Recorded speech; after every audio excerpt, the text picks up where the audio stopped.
Vous écoutez un podcast cinéma du Centre des Arts d'Enghien-les-Bains. Bien, donc, Stalker 1979. Je suppose que pour beaucoup d'entre vous, vous voyez le film pour la première fois, mais on va quand même poser la question, quels sont ceux qui l'aviez déjà vu? Vous n'êtes pas très nombreux. Bien. C'est la deuxième, troisième, quatrième fois que vous le voyez? Deux fois? Deux fois, bon, d'accord. Trois fois quand même. Bon, c'est un film qui a fait quand même pas mal de bruit dans le sens où il a stupéfait, on peut dire, le public du monde entier. Quand je dis le public du monde entier, il ne faut pas exagérer parce que le film est quand même trop difficile pour avoir un grand succès public. Mais il est vrai que bon, c'est un film qu'on reçoit comme ça avec une stupéfaction totale parce que c'est quand même pas un film que l'on voit tous les jours. Il faut bien le reconnaître.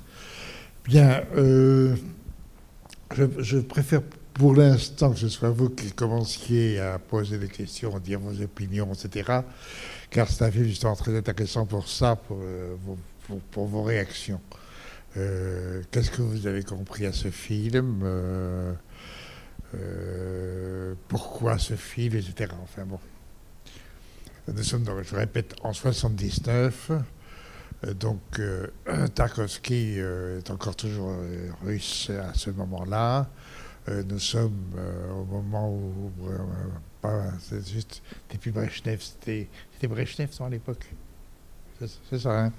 Enfin, Brejnev était là, c'était quand même encore le ronron du marxisme-communisme soviétique. Qui évidemment pouvait décevoir quelques jeunes de cette époque-là dans le pays. Et le film n'est pas sans allusion en fait à cet état d'esprit que pas mal de jeunes gens, et en particulier quelqu'un comme Tarkovsky, ressentaient par rapport au système communiste de l'époque. C'est une des façons de voir le film, car il y a une autre façon évidemment, c'est de constater que la Russie était un peu en retard par rapport aux pays occidentaux en ce qui concernait les récits fantastiques de science-fiction, etc. C'était une chose qui intéressait beaucoup Tarkovsky. Et évidemment, cette intrusion dans ce monde-là est une intrusion tout à fait passionnante parce qu'elle vient avec l'âme russe, la conception russe, la pensée russe, et elle est totalement et radicalement différente de la façon dont, en Occident, on a traité le fantastique et, je dirais, le surnaturel. Ici, on n'est pas dans le surnaturel, on est dans une aventure tout à fait étonnante. Enfin, pour l'instant, je préfère vous écouter. Ou vous poser des questions ou intervenir. Enfin bon, qu'est-ce que vous avez compris du film? Qu'est-ce que vous voulez savoir, etc. Bon. Oui, voilà, il y a déjà un monsieur qui est là. Bonsoir. Oui. Écoutez, moi j'ai toujours été très très étonné par ce film, aussi parce que je dis aussi parce qu'il y a beaucoup d'étonnement, comme vous l'avez dit, mais beaucoup parce qu'il est prémonitoire, j'ai l'impression, de ce qui s'est passé en fait à Tchernobyl. Comme il est 79 et que Tchernobyl c'est quand même quelques années après, j'ai toujours eu l'impression, en fait, avant de connaître la date du film, qu'il était postérieur. Ah non, non, laissez quand même exploser les atomes à leur temps, au moment béni. Il vaut mieux que le film soit avant. Non, mais de toute façon, c'est pas tellement sur ça que ça se joue. Ça se joue sur enfin, déjà, un culot monstre. Faire un film avec uniquement que... enfin, je ne parle pas de la femme au début et à la fin, donc la famille au début et à la fin, mais le film, ça fait quand même 2 heures. Pendant 2 heures, il n'y a que 3 hommes, 3 personnages, en tout et pour tout. toujours ensemble, quasiment jamais indépendants l'un de l'autre. Et donc le film va se dérouler là-dessus, sur une histoire qui n'est pas une histoire, mais qui est quelque chose, c'est-à-dire, en d'autres termes, vous n'êtes pas devant un film qui vous raconte une histoire, vous êtes devant un film qui dit au cinéma, c'est-à-dire à l'art du cinéma, de faire et de dire et de construire l'histoire, ce qui est tout à fait différent. Donc vous n'avez pas, rappelez-vous le film, vous n'avez pas à suivre qu'est-ce qui va se passer. Vous êtes obligé de rester constamment dans qu'est-ce qui se passe. Et qu'est-ce qui se passe? C'est dans l'invention permanente de l'art même du cinéma qu'exploite Tarkovsky, à tout niveau. Par exemple, vous avez pu remarquer, ou vous n'avez pas remarqué, que la caméra constamment bouge. C'est-à-dire que vous êtes tout le temps en travelling léger, très lent, ou panoramique léger, très lent. Vous n'êtes jamais, quasiment, l'image reste fixe. En même temps, à l'intérieur de l'image, la façon de faire entrer et sortir les personnages, la nature, etc., qui est absolument tout le temps fabuleux. Et toujours évidemment dans l'image, la façon de travailler la lumière, qui est en permanente, elle aussi en mouvement. Et en même temps, toujours dans l'image, savoir que vous avez comment ça s'appelle, enfin, vous avez constamment du mouvement. Mouvement d'appareil, oui, mais mouvement aussi, donc des lumières constamment qui varient à l'intérieur même d'un même plan, constamment aussi la façon dont à l'intérieur de l'image, d'un seul coup les personnages disparaissent, puis d'un seul coup surgissent comme ça avec des gros plans, et le travail des plans généraux et des gros plans en permanence qui se jouent constamment. Bref, vous avez un récit visuel qui vous est imposé et par l'image, donc par l'œil, ou pour l'œil, et par l'oreille, par le son. Car le son est tout aussi important dans le film et joue un rôle capital. C'est-à-dire, par moment même, joue, et c'est lui qui est l'élément premier. Bref, il y a là tout ce qui est l'art même du cinéma qui sert à faire un film, et c'est cette façon de traiter ce récit, oui, par l'image et par le cinéma, qui finalement permet de comprendre. Permet de comprendre quoi? Tout simplement quelque chose, évidemment, là, qui a des résonances par rapport à la Russie, c'est-à-dire sur les trois temps de la vie. Passé, présent, futur. Les trois personnages masculins vont être chacun le représentant de cette donnée. Il y aura le futur, ce sera notre personnage principal du début, c'est-à-dire celui qui quitte la famille et qui revient à la fin, qui lui veut rentrer dans le futur et aller dans le futur. Et bon, le présent, ce sera le professeur, et le passé, ce sera l'écrivain. Et donc, tout le film se joue sur la triple temporalité. Oui, pardon, vous voulez parler? Oui, juste comme je disais avec mon ami, on n'a pas vu ça. En fait, bien sûr que vous ne l'avez pas vu, parce que c'est pas facile à voir. Voilà. Mais moi, ce que j'ai vu, c'est plutôt un personnage religieux. Ça, bien sûr, mais vous avez toutes les données. Dans le personnage religieux, c'est en particulier celui du passé. Mais qui finalement perdure aussi dans le futur, vu qu'il se rend compte que les autres ne croient pas. Et finalement, j'ai l'impression que c'est presque une critique. Alors que le personnage principal, disons le personnage principal, notre premier, celui qui va vers le futur, c'est forcément le communiste. C'est voilà. Et il veut croire au futur. Et quand on regarde bien le film, quand même en 79, là, sans avoir l'air de toucher, Tarkovsky vous attaque totalement, justement, tout le système communiste qui faisait du futur l'élément premier de sa puissance et de son existence. Nous vous construisons le futur, et un futur qui sera généreux. Bon,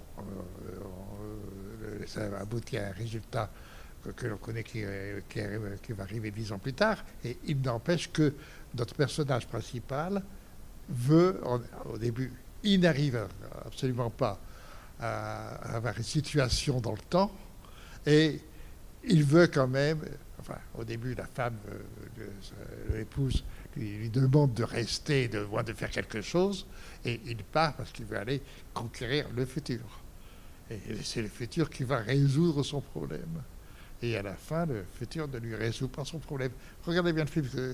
Quand vous regardez le film comme ça, c'est évident que tout ça, c'est un sous-entendu, mais une sorte de critique à l'intérieur même du système, sans jamais les toucher. Et d'ailleurs, ils n'ont pas vu ça en récit, ils n'ont pas compris. Le film a été quand même considéré comme un film. Même les Russes n'ont pas très bien compris ce que ça voulait dire, mais comme un film tout à fait étonnant. Car il faut bien dire que, puisque vous voyez pour la plupart d'entre vous le film pour la première fois, c'est un film que vous n'avez jamais vu. Vous n'avez jamais vu un film traité comme ça, travaillé de cette façon-là, et avec des images tout à fait stupéfiantes, avec des éclairages tout à fait magnifiques, avec par exemple un jeu déjà aussi complètement pernicieux sur la façon de travailler, de faire semblant que le film est un film en noir et blanc, et que vous mettez beaucoup de temps à ce que brutalement la couleur vous apparaisse, et que en fait le film est en couleur depuis le début. Mais au début, regardez quand vous avez la chambre, etc., vous croyez que c'est du noir et blanc, etc. Et peu à peu, il faut qu'au moment où vous avez l'herbe, et d'un seul coup, l'herbe est verte, alors là, ah oui, le film est en couleur, tiens. Mais on ne s'était pas perçu avant que le film était en couleur. Et vous avez comme ça des plans tout à fait stupéfiants sur les éclairages et la façon de travailler justement sur le brun, le marron et le noir et le blanc, un blanc qui arrive du bleuté. Par exemple, la deuxième séquence, lorsqu'on voit le départ des hommes,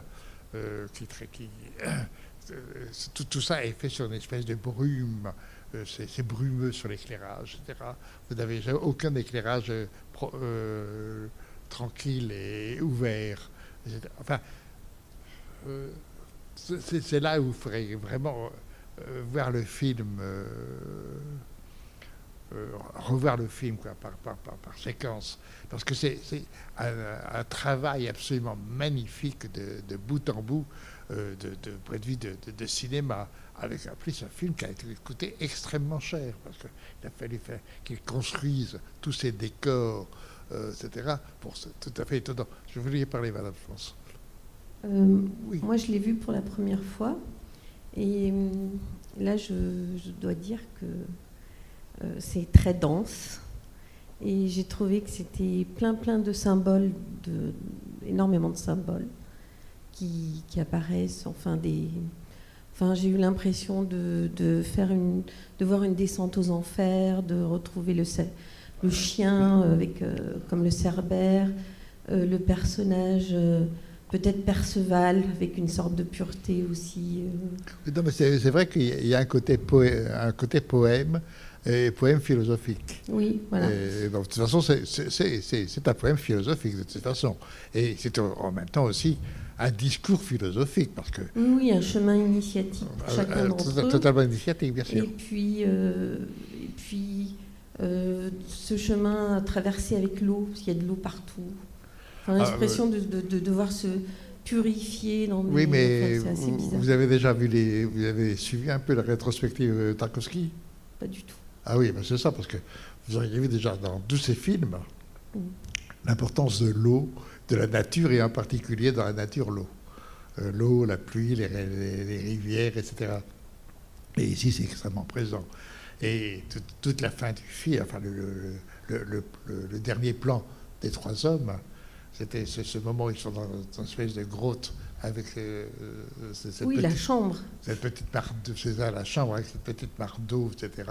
Et dans laquelle on jette. Là, vous avez vraiment le.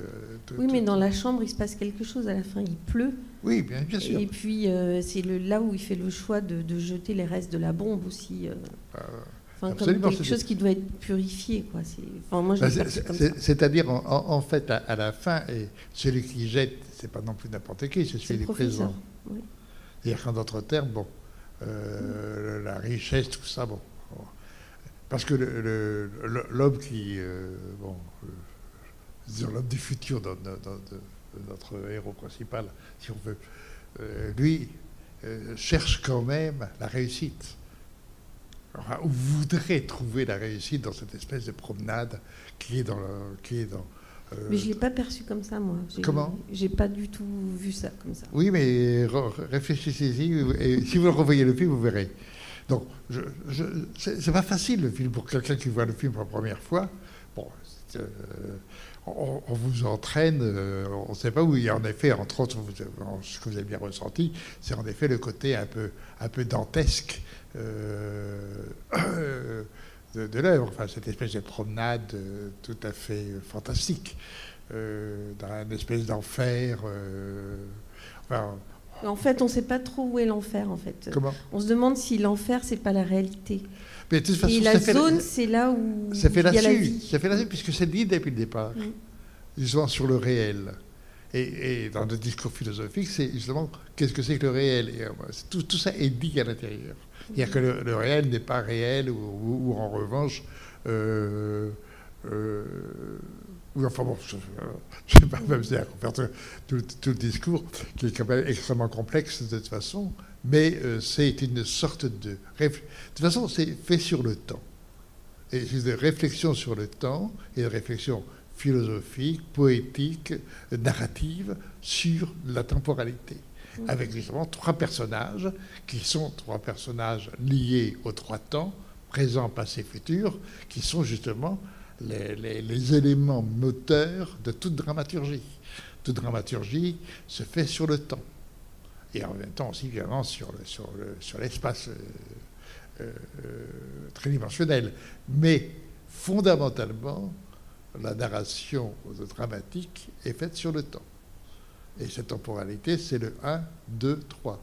1 passé, 2 présent, 3 futur. Alors après, vous pouvez les mélanger, etc. Et donc le jeu, c'est sur réflexion sur une dramaturgie qui est celle du cinéma.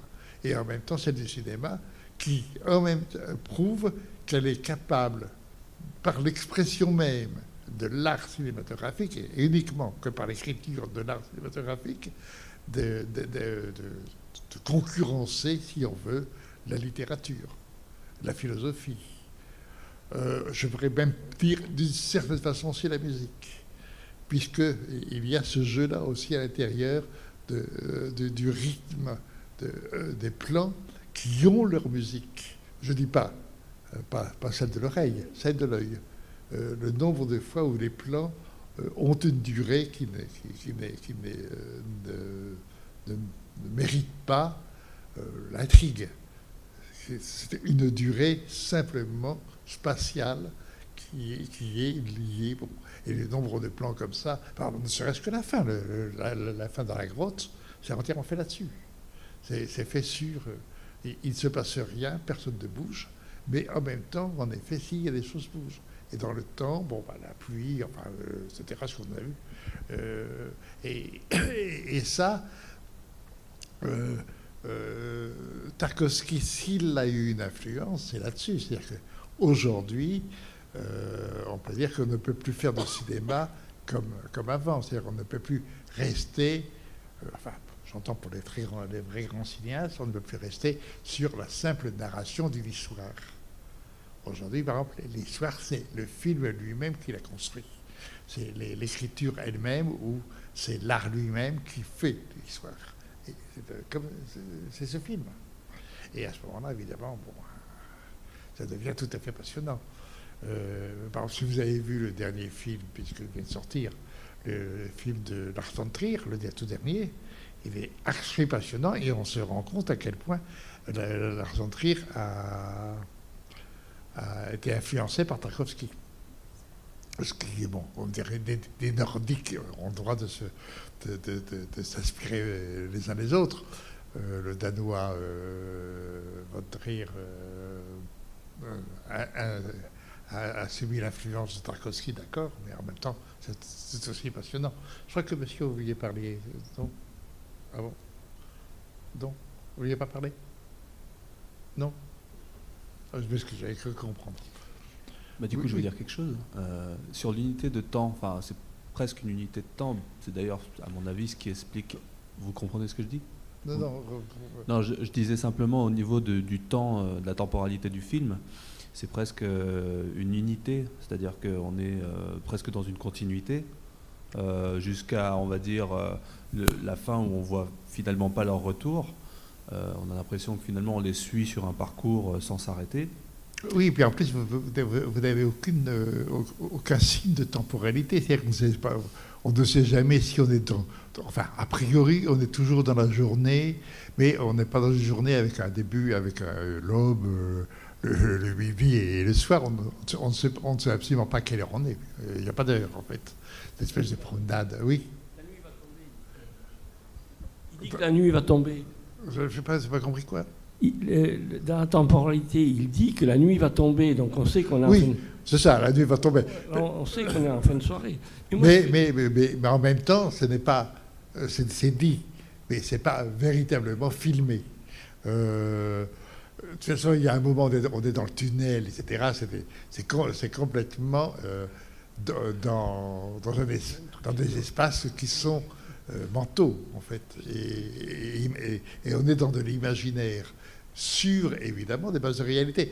Ce qui est très étonnant, par exemple, sur le côté réel, par exemple, il y a quand même une méchanceté, quand même.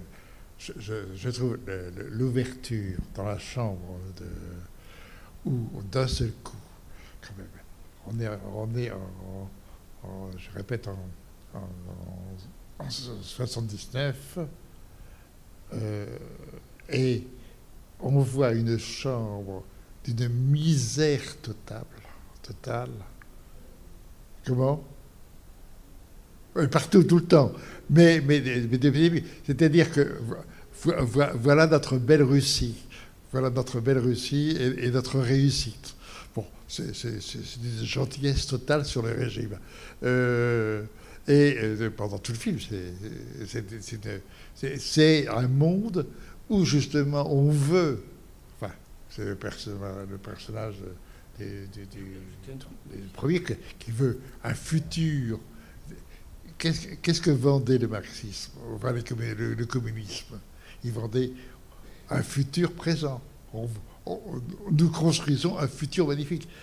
Tout à fait entre nous. Je dis le marxisme, mais alors, si on prend le XXe siècle, le nombre de mouvements politiques qui nous ont tous promis des futurs magnifiques, que ce soit le nazisme, le fascisme, le marxisme, etc., ça a été magnifique. Oui, pardon. Alors, oui. Moi, la chambre, elle est vide. Mais moi, je le vois comme un symbole, en fait. C'est une chambre qui est vide, mais quand on y rentre sur la fin, on voit une bibliothèque extrêmement riche de livres, donc de savoir et de connaissances. Oui. Et on pourrait dire que la richesse, c'est ça, c'est pas le matériel qui manque, c'est toute cette richesse qui existe autrement. Oui et non, parce que n'oubliez pas que justement, la discussion entre nos trois hommes est totalement intellectuel. Et en plus, il y a un écrivain dedans. Et il y a un professeur dedans. Et il y a notre héros. On ne sait pas très bien ce qu'il est. Il voudrait être artiste, il voudrait être... enfin, il rêverait. Il rêve d'un futur qu'il n'aura jamais. Oui, mais il y a un espoir, moi, je trouve, avec l'enfant qui est sa fille. Enfin, parce qu'elle a un handicap, mais quelque part, on nous laisse entendre qui a un pouvoir aussi en elle et Oui, voilà, mais- qui dépasse Il y a- l'entendement. Oui, mais justement, sur l'enfant, il y a quand même la fin du film. C'est-à-dire Oui, que- la fin du film, on revient Bah oui. avec le train qui fait Non, mais- vibrer les verres et Oui, non, on se c'est- demande si on a rêvé. Non, ou- non, ce que ça veut dire très précisément, c'est ce que a travaillé tout le film, c'est-à-dire l'intellect, l'intelligence et la sensation. Enfin, tout ce qui est les vibrations humaines, qu'elles soient intellectuelles, qu'elles soient sensorielles, mais c'est sur les vibrations. Donc à la fin, justement, puisqu'elle est en même temps souffrante, elle transmet les vibrations. Et donc nous voyons la fin sur les vibrations, avec même un verre qui tombe. Et je trouve admirable encore cet admirable mouvement de travelling arrière, et ensuite de retour de travelling avant, pour revenir sur l'enfant. Tout est fait sur ce problème, justement, de l'intelligence, de la compréhension du monde, qui ne peut se faire... Enfin, c'est dit tout ça.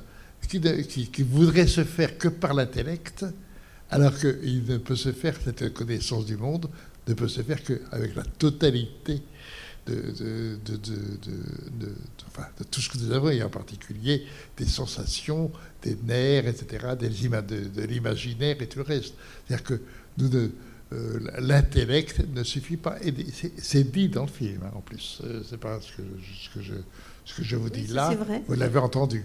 Pardon ? Mais le personnage, justement, qui vit vraiment les choses, c'est notre personnage central. Hein. Les deux autres, ils sont... Oui, le personnage central, c'est celui qui vibre le plus sensoriellement. Oui, c'est ça. Mais justement, qui voudrait être moins intellectuel, mais en même temps qui voudrait l'être aussi. C'est son Mais problème. c'est peut-être celui qui est le plus dans le vrai. Comment ? C'est celui qui est dans la vérité. Je suis moins certain que vous. Enfin, je suis moins certain que vous que Tarkovsky le pense.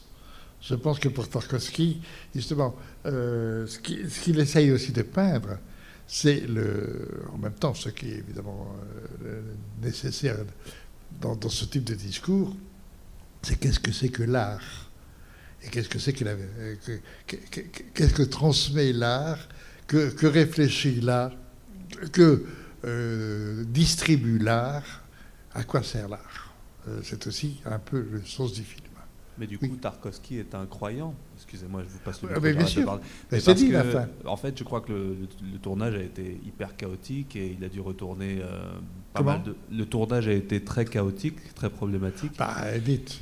Et il a dû retourner pas mal de scènes et je crois qu'il y a même eu des morts. Hein, Oui, suite non, au tournage. et en plus, il y a eu des scènes qui ont été supprimées, qui ont été interdites. Ah non, ben, le film était tellement stupéfiant. Mais vous vous rendez compte qu'en réalité, ce que fait Tarkovsky, avec un culot monstre, ben, c'est tuer tout le système, enfin, la pensée du système. C'est l'obligation mentale d'un marxisme appliqué, etc. Et en effet, vous avez raison, à la fin, c'est pas pour rien que la petite fille est quasiment en prière, avec son voile, etc., et avec son livre serré, elle est en prière. Et on le sait bien, puisqu'on l'a déjà dit pour ceux qui étaient déjà là, que Tarkovsky, justement, est quelqu'un qui, lui, pense encore au passé. C'est pour ça que quand on regarde bien le film sur le passé, présent, futur, c'est intéressant et que le passé n'est pas non plus sympathique. Mais il est quand même intéressant que, à la fin du film, le passé faut une raclée au futur. Bon, vous l'avez vu comme moi. Donc, si vous comprenez le jeu qui se joue, pour Tarkovsky, le passé, il n'y a pas de futur sans le passé. Bon, il n'est pas le seul à l'avoir dit. Mais en tout cas, par rapport à un système politique qui impose le futur comme seule vision possible que tout citoyen doit avoir, est évident que son film est une critique violente de cette volonté de domination par vous serez demain, grâce au marxisme, grâce à nous, communistes, vous serez heureux. Voilà. Ben, bon. Et le film dans le genre heureux, c'est pas tout à fait la donnée principale. Il n'y a pas de moment de notion de bonheur, si ce n'est que le bonheur, en revanche, du spectateur de voir un film de cette qualité-là. Oui. Attendez, vous n'avez pas le micro là? Pardon. Oui, mais le monsieur... Ah, vous voulez parler? Excuse-moi. Oui. Non. Non, mais le monsieur, vous l'appelez depuis longtemps. Oui. La femme du personnage principal parle à la fin et elle dit bien « je ne regrette pas » et il y a eu du bonheur parce qu'il y a eu du malheur. Oui, mais ça justement, c'est elle qui donne un peu le côté raisonnable d'une vie de famille. Au début, quand on la voit, elle le met à la porte, jamais pu se revoir, et en même temps, bon, le mouvement affectif l'emporte, et la conception même de ce mouvement affectif, l'idée de famille finalement, l'emporte sur le reste. C'est vrai que c'est un personnage qui a l'air de rien, mais qui est capital pour comprendre le film, et en plus aussi pour le spectateur. Elle explicite le film pour un spectateur qui n'aurait pas compris ou qui aurait eu du mal à comprendre ce que peut... Enfin, toutes les résonances que le film a dans sa réflexion. On va passer à monsieur, parce que oui, voilà. Excusez-nous, ouais. On vous a arraché le micro. J'ai un peu de mal à voir l'homme du futur, je dirais, comme quelqu'un qui serait, qui croirait encore au communisme. Pourquoi L'homme du futur qui serait en gros le seul à croire encore à quelque chose qui serait le communisme, alors que moi je le vois beaucoup plus comme un homme de foi. Enfin, je vois beaucoup plus une religiosité russe qui était cachée pendant très longtemps. Oui, mais pourquoi pas je pense en plus qu'en 79, plus personne. En 65 peut-être encore. Au début il pouvait encore y avoir un marxiste qui croyait, enfin en Union soviétique, qui croyait à un futur meilleur. Je pense qu'en 79, le futur meilleur, c'était d'avoir une Lada, c'était rien de plus. Mais sur la religiosité, d'une part, tout à la fin, j'ai pas pu voir le André Roubieff cette fois-ci, mais c'est un vieux flash d'il y a 30 ans, où j'ai eu l'impression que c'était aussi mystérieux les propos de l'homme du futur tout à la fin. Et il y a quand même sur le plan religieux, je veux dire, à la fois cette malédiction qui est Ouistiti, qui est une chose très bizarre, et effectivement sur la femme qui dit ma mère m'avait prévenu, c'est déjà le stalker, c'est déjà une espèce de malédiction. Et quelque part, quand les deux autres lui disent finalement t'as la gloire, tu nous emmènes. Là, je l'ai vu comme un prêtre en fait, l'homme du futur.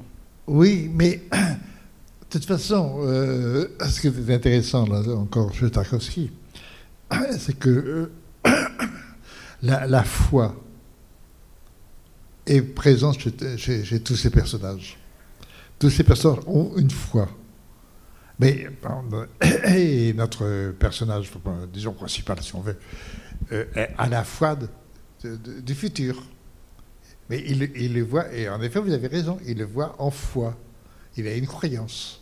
Et il croit en futur. Mais, je m'excuse, le marxisme, comme si on prend ces grandes théories du XXe siècle, comme le fascisme, le nazisme, etc., on crée se sont fondés sur la volonté de faire croire. Il fallait croire Hitler, il fallait croire Staline, il fallait croire Marx, il fallait croire, etc. La croyance était nécessaire. Donc le marxisme, c'était une croyance que le futur vous appartient. Et donc il faut y croire. De même que la religion précédente, il fallait y croire. Et donc la croyance est à l'intérieur même du système de la connaissance.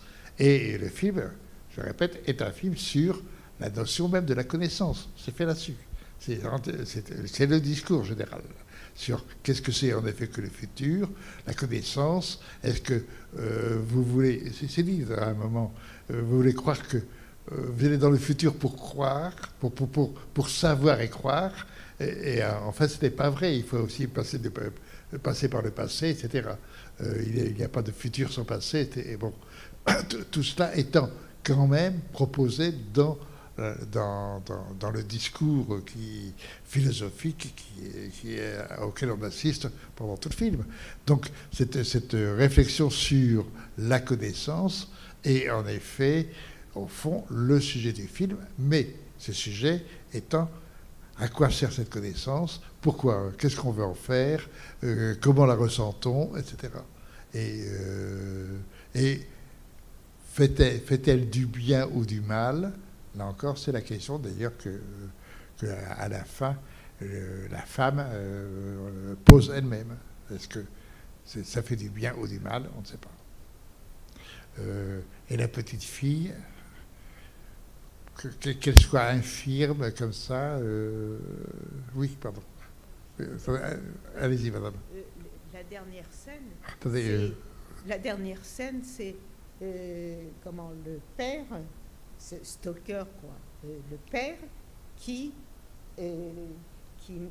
a la petite fille sur ses épaules, c'est-à-dire que la petite fille peut marcher grâce à son père, voilà son utilité au père. Elle est infirme, mais elle domine, et elle peut très bien, elle est l'avenir, c'est une enfant. oui. Donc, bon, je ne vais pas plus loin, mais je pense que cette dernière scène parle pour Tarkovsky. Je pense que c'est la dernière pensée de Tarkovsky. De Tarkovsky. Oui, non, mais non, la pensée de Tarkovsky, c'est sur quand même toutes les possibilités de la connaissance de l'être humain. Parce que là, on est quand même à une connaissance qui est quand même un peu, je dirais pas mystique, mais cette espèce de connaissance qui fait que vous avez comment dirais-je, une action directe sur le monde, c'est-à-dire que les objets vous obéissent par la pensée. C'est quand même quelque chose qui est en effet l'espoir même de la pensée, une pensée qui est capable d'agir sur le monde. C'est quand même le propre de l'humanité que d'avoir eu cette pensée-là pendant tout le temps. Je crois que madame ne veut pas... voilà, madame, attendez. On vous apporte le micro. Oui, donc moi, c'est la première fois que je vois ce film et je voudrais savoir ce que vous en pensez parce que j'étais très, très étonnée au départ sur cette espèce de chevauchée quand ils partent. Je me dis, mais qu'est-ce qui va se passer? C'est compliqué, on leur tire dessus. Et puis, dans cette deuxième partie, en fait, on va discuter, on va échanger, justement, l'écrivain. Donc, j'ai été très, très déstabilisée parce que quand je les ai vus partir, je me suis dit, mais où est-ce qu'ils vont? Qu'est-ce qu'ils vont faire? Qu'est-ce qu'ils vont? Parce que tout était, ils étaient poursuivis, etc. Et finalement, on arrive dans un endroit, cette zone. Bon, il va encore y avoir quelques obstacles, mais c'est surtout dans cette zone qu'on va pouvoir parler. Et visiblement, c'est le seul endroit où l'on puisse parler, puisqu'on leur a même tiré dessus à un moment. Parce que visiblement, on n'avait pas le droit d'échanger ni de discuter dans ce régime. Et voilà, c'est un peu ce que j'ai ressenti, je voulais savoir. Oui, mais c'est vrai. Mais en même temps, si vous voulez, là encore, se servir du cinéma, il faut lancer l'action. Une action quand même qui est étrange. Ah oui, oui.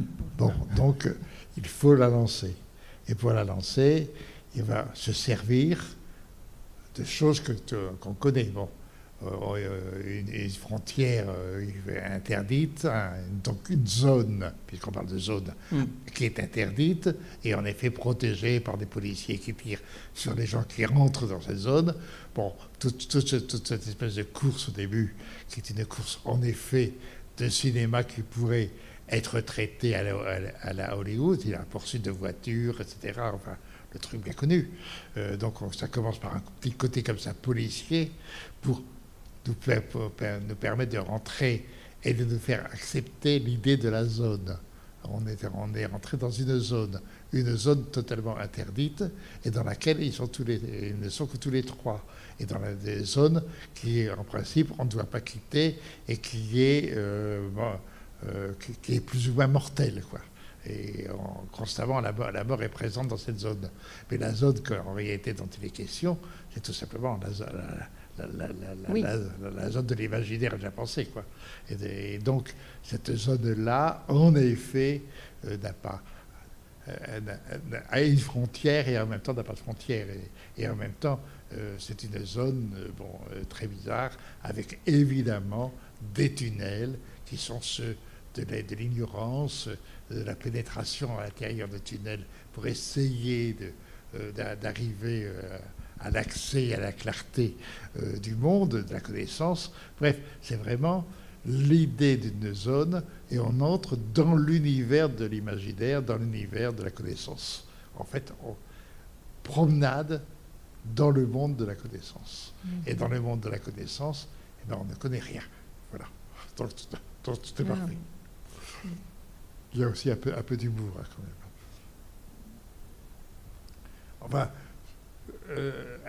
est-ce que le film vous a plu? Votre réaction en tant que... Je l'ai trouvé très éprouvant. Très éprouvant. Éprouvant. Ouais. Ah ben c'est bien, moi je suis content. Oui, j'ai été ébranlée, éprouvée.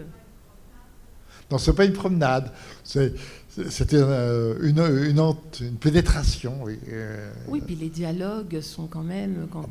ça rentre.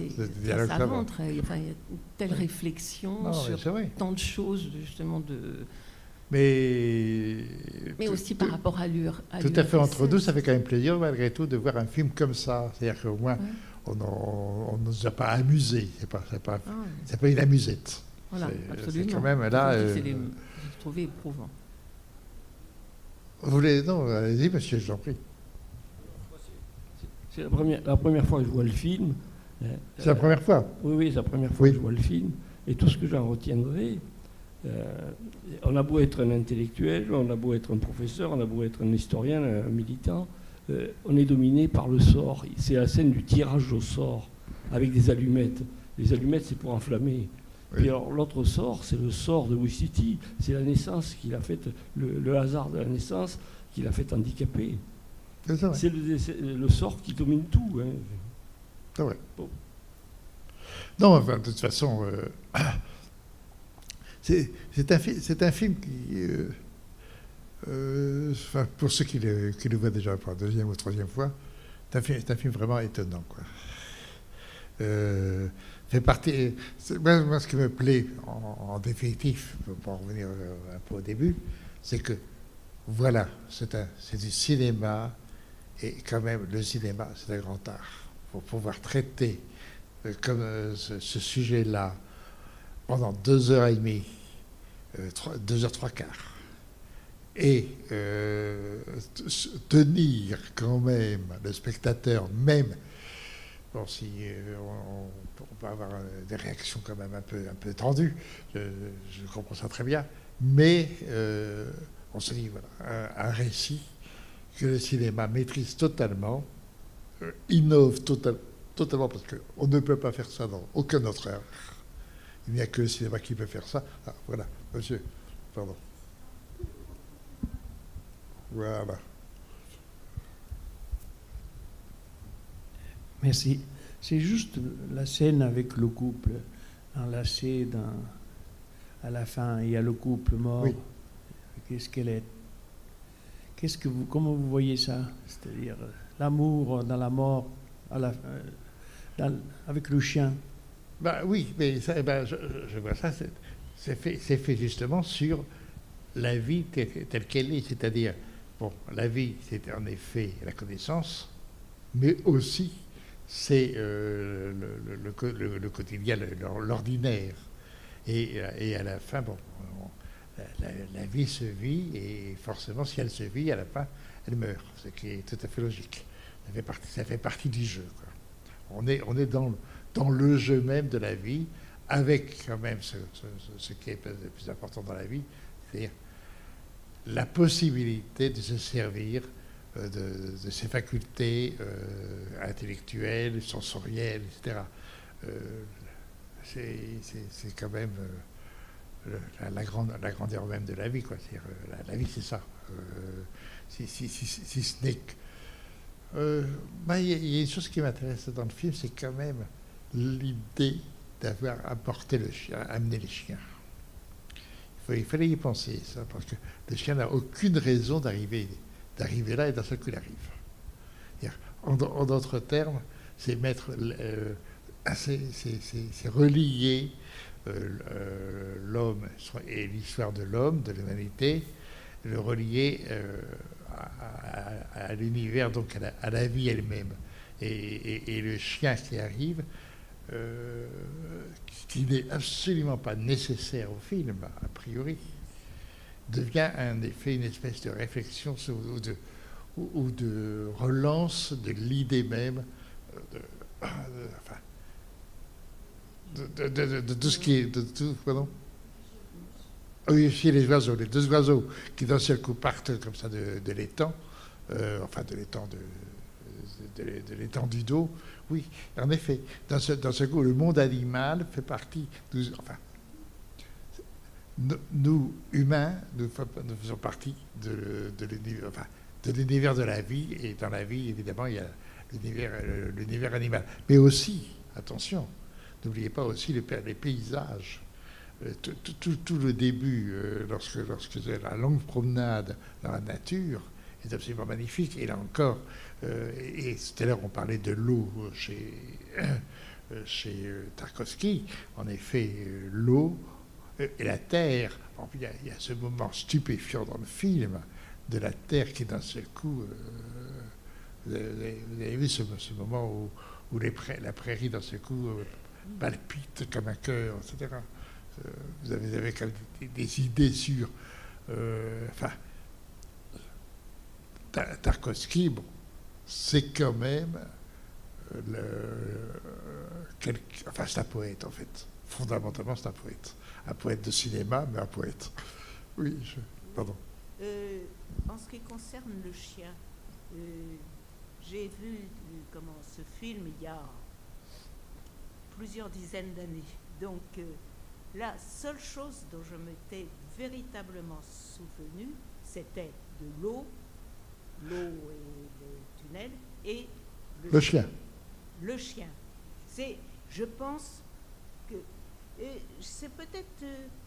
il faudrait peut-être voir ces images un peu comme les voient les psychanalystes, c'est-à-dire que le chien, c'est le subconscient, et il était installé à côté du couple mort. Parce que c'est deux squelettes qui s'embrassaient, en fait, qui sont morts en s'aimant. Et lui, le chien, c'est peut-être leur vie à eux, c'est peut-être leur amour à eux. Et comme il est revenu avec... Moi, je l'appelle Stalker, le personnage principal, le pionnier, celui qui mène, mais c'est une facilité. Eh bien, ce personnage principal, il va revenir dans sa famille, et le chien suit, c'est-à-dire cette famille est à nouveau réunie par l'amour que représente le chien. C'était ça, c'est-à-dire ce qu'il y a au fond, qui n'est plus du tout la raison, qui n'est pas le raisonnement, c'est pas la connaissance. Là, c'est le sens, les sensations. C'est ou l'affect, plutôt que la sensation. L'affect. C'est l'affect. Oui, c'est exactement ça. Vous avez raison. Le subconscient et tout ce que vous oui, vous l'avez vu il y a combien de temps, le film? Alors, il y a 10-15 ans, au moment de sa sortie, non? Comment? Vous l'avez vu il y a combien de temps, le film? Je sais pas. Au moment de sa sortie, à peu près. J'étais très jeune. Vous étiez très jeune, oui, forcément. Ça fait quand même 40 ans le film. Hein. Et ça sera ma dernière fois. Hein. Tarkovsky, visionnaire, son amour de la nature, et là, la dernière image, cette zone industrielle, là, c'est le saccage complet, quoi. Ah, écoutez, et ça, vous avez entièrement raison, c'est-à-dire qu'en fait, comment ça s'appelle, le premier décor, c'est-à-dire celui de la chambre, où c'était absolument un décor de misère totale, et à la fin, pour terminer sur le monde enfin, le monde des machins, en effet, ce monde industriel, et ça répond, bien sûr. Le Tarkovsky, c'était loin d'être un imbécile. Bon, moi, j'ai eu la chance de le rencontrer, mais c'est vraiment un type magnifique. Comment? Ah ben, les paysages. Oui. Non, mais c'était vraiment un très grand cinéaste, quoi. C'est bon. Ok, sur le chien, juste pour revenir sur ce que disait la dame, le chien garde une espèce de chambre, hein, quand il y a justement les deux squelettes enlacés, il garde cette chambre en fait à laquelle les personnages principaux tournent le dos quelque part. Et le chien après suit le stalker dans sa chambre, enfin chez lui quoi. Et finalement c'est les deux seules chambres qu'on voit. Donc moi j'ai l'impression que finalement le stalker a une espèce de, il a la clé finalement du film, c'est lui qui possède la chambre. Et c'est son mysticisme qui finalement fait face à cet amas de béton au loin dans la dernière scène. Et bon, voilà, c'était juste pour donner mon point de vue. Bon, ben, je crois que... enfin, je suis très, très content qu'on ait pu voir ce film pour vous.